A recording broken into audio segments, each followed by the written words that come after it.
Hi guys, we are going to do poems and poetry. We are going on with our lesson. So let's consonants.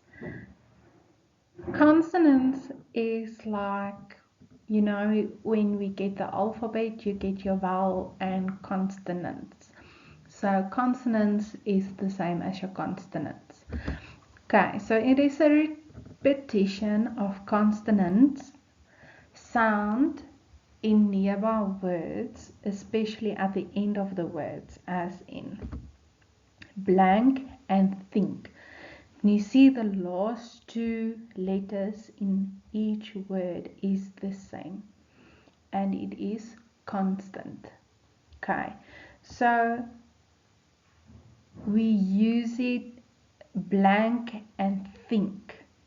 It is the two sounds at the back or the sound at the back that is the same. You can see it with strong and string. It's the ing sound. Okay, so that is also a way for the poems to see if you can identify the sounds at the back of the words. Then we get the rhyme. So a rhythm is a regular patterned repetition of sound in a poem. It's like when we sing a song, it is the rhythm. Okay, so rhythm and rhyme can have poetry or can give poetry a musical quality. If you take, for example, the lyrics of a song and you extract it, sometimes you will see at the end of each line it is the sum of the words that rhyme. So even though it gives us a rhythm, it also gives us a rhyme. And then we also use figurative language. So we've done it in class, in our language, but now we are also going to use it in our poems. So poets and other writers often use figurative language and other poetic devices to make their writing more interesting and expressive. So what does that mean? If we write a story, sometimes we make the words sound funny or we make the story interesting. We give them a story, a up, and then maybe a down, so that you take the reader with us where we go to a happy place or maybe something happened to the character and we get sad. So we write all of these things down to make it interesting. So the different figurative language is alliteration, onomatopoeia, simile, metaphor, idiom. Okay, so we are going to start with alliteration. So this one is fun. So alliteration is when almost all of the words in the line have the same beginning sound. So the first letter of the word must be the same as the other words. So let's see. Let's see if you can identify the alliteration sound. Down the slippery slide they slid, sitting slightly sideways, slipping swiftly. See them skid on holidays and Fridays, by Michael Rosen. So Can you identify the alliteration sound? Yes, it is the S sound. Good. Now we go on to the onomatopoeia. And that is fun to say and easy to remember. It is the imitation of sound in word form. So when we hear the music, it is fun and easy, we remember it. So with this figurative language, it is the words that sound the same or is fun and easy to remember. The rusty spigot sputters, utters, a splutter, spatters, and smattering of drops. Gushes wider, slush, splatters, scatters, spurts. Finally stops sputtering and splash. Gushes, rushes, splashes, clear water dashes. Okay, so it is all the S words like sputter, utters, scatter, spurts. So we know it is easy to remember because they follow on each other. Then we have a combination if they use more than one figurative language in one.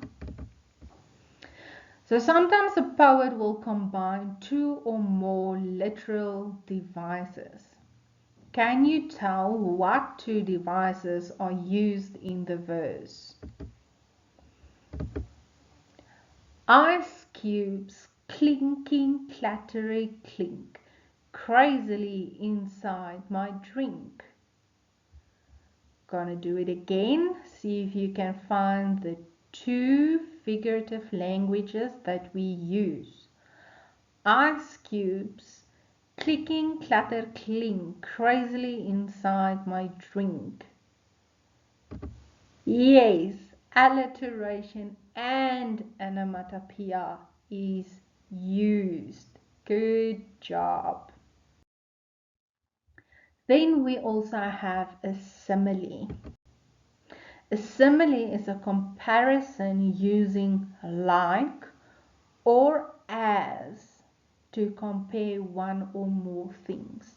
So there must be the words like or as inside the verse or the stanza.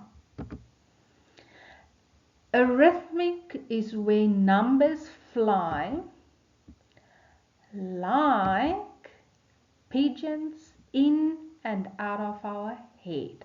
So inside of this line, we've got the word like. As soon as we see, they compare the numbers that fly with the pigeons. So it is like, and if we see like, we know it is a simile. Good. And it is written by Charles Sandburg. Then we get a metaphor. It's a figure of speech to compare two things that are unrelated but which share some characteristic. So it is almost like a simile, but it's not quite.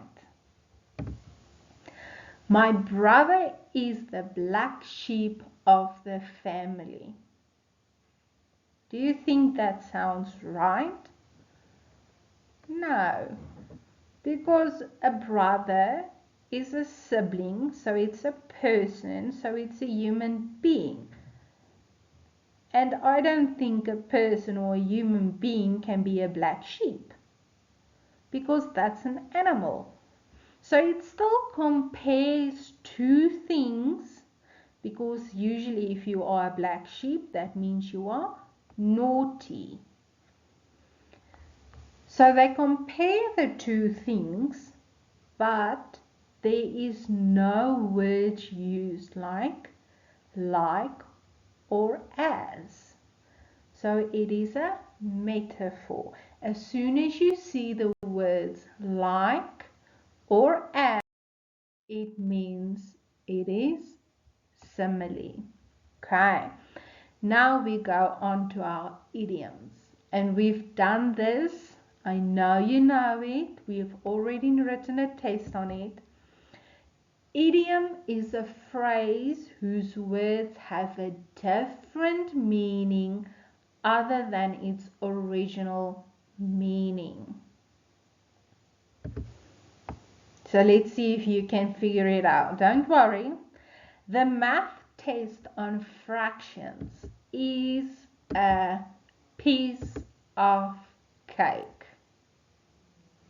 Do you really think a math test is a piece of cake?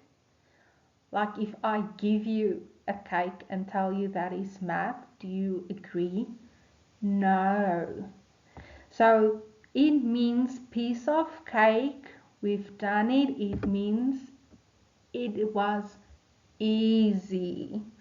So they are telling us that the math test on fractions was easy.